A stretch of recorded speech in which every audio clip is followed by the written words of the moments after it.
Welcome back to World Crisis Radio. So, Carter cratered in mid-July 1979, 2.5 years into his term.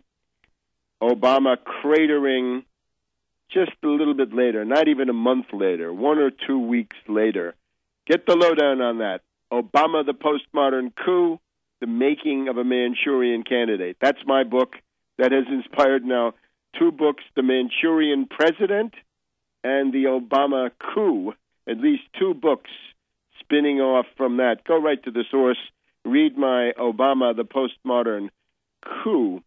That's also available in German and in Japanese. So take a look at that at tarpley.net. Now, the counterattack of the national state, to summarize our main themes of the first half.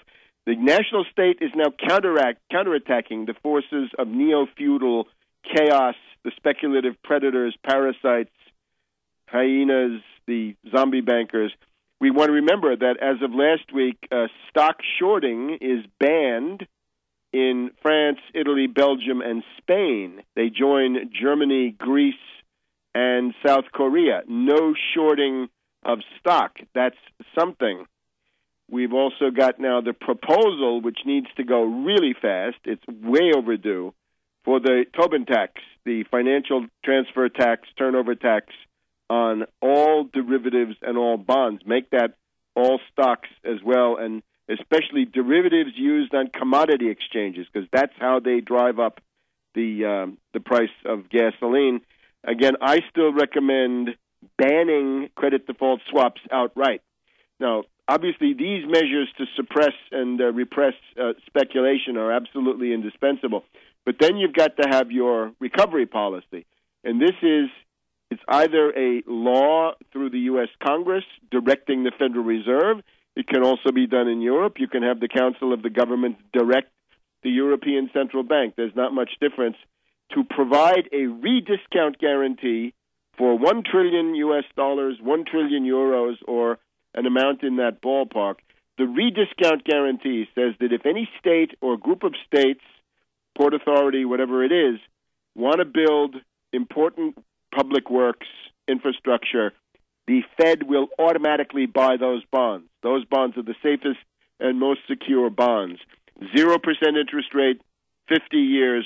We're talking real production. No more speculative fluff or speculative cancer, speculative black holes.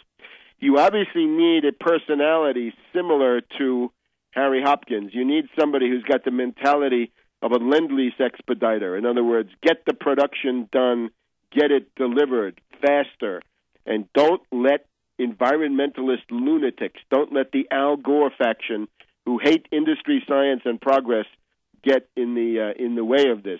You have got to rebuild your rail system. You've got to rebuild your interstate highway system, including thousands, tens of thousands of bridges. You've got to rebuild your water systems of locks, canals, flood control, sewage control. You've got to build electricity grids. You've got to replace 103 nuclear reactors pronto. And you've got a huge deficit on public buildings. You got crumbling schools, crumbling libraries, city halls, and everything else. The estimate on the total infrastructure deficit of the United States right now, hard to do. Take a look at my Cataclysm book. You'll get some ways to come up with the estimate in there. That's Surviving the Cataclysm. It is probably between $10 and $15 trillion in infrastructure. I don't mean repairs. I mean creating the most modern stuff. Because, again, you want to get the maglev. You want to get the most modern nuclear reactors, the most modern maglev, the most modern canal locks, and so forth. And you can have nice new public buildings, too, to replace the ones that are generally the ones left over from the WPA and the PWA. Now, in terms of what Obama's doing, Obama, the demagogue, is going to come up with a jobs program, and this is going to be predictably small bore, and it's going to have built in what I call the Rohatyn rake-off. Remember, Obama brought us the Cornhusker kickback and the Louisiana Purchase. This is called the Rohatyn rake-off in honor of Felix Rohatyn, the guy who raped New York City in 1975 with his Big Mac Municipal Assistance Corporation, destroying bridges, roads, hospitals, infrastructure, putting the city on the path of essentially destroying the middle class. Obama is going to come up with something like the National Infrastructure Bank, where there's a small amount of federal seed money, but still considerable, that's supposed to leverage private predatory corsair capital. And these are going to be roads with tolls.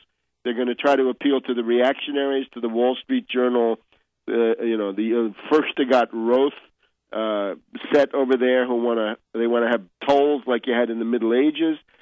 Obama says it's going to be paid for. In other words, even this very modest, small-bore national infrastructure bank is going to mean drawing money out of other critical programs.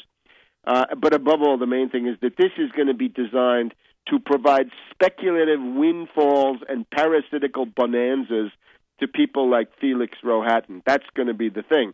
So the rake-off is that Rohatyn and his ilk will come in there with a certain amount of private capital, but the returns on that, which are going to be guaranteed and subsidized by the federal government, will be astronomical. And the net effect on this 10 to 15 trillion infrastructure deficit will be non-existent. So look for Obama to come forward after Labor Day with a small-bore, wretched program, mostly symbolic. He'll talk a lot about patent reform. Yeah, fine. He'll talk a lot about free trade treaties. Oh, that's not so fine. That's bad. That's South Korea, a couple of places in Central America. We don't want those. Haven't we had enough of the giant sucking sound? I know I have. No more free trade, thank you. Remember Austin Goolsbee back in the primaries. Obama was telling Pennsylvania and Ohio primary voters that he was going to renegotiate NAFTA and stuff like that. And Austin Goolsbee, the alias the Ghoul, went to the Canadian consul and said, look, he doesn't mean that. That's just demagogy for the bitter clingers out there, right? The ones who are bitterly clinging to their guns and their God because their jobs left about 30 years ago, left under Carter and Volcker, of course, who was then brought back into the White House by Obama. Maxine Waters, as Phil Berg mentioned, Maxine Waters is certainly right to protest that Obama has done nothing about astronomical joblessness in the black community. I would just add, there's no way you can address that as black joblessness. You have got to have your jobs program across the board. So a lot of talk about WPA, Works Progress Administration. That was Harry Hopkins. He saved the lives of countless hundreds of thousands. He put about 5 million people to work in the terrible winter of 1933 to 1944, 1933 to 34. You've got the PWA, Public Works Administration, Harold Ickes. That's somewhat higher tech, but and took longer. And then you've got Civilian Conservation Corps. You could have that too. But you can't do this on budget. This has got to be done by forcing the Fed to cough up 0% long-term credit. Back in a minute.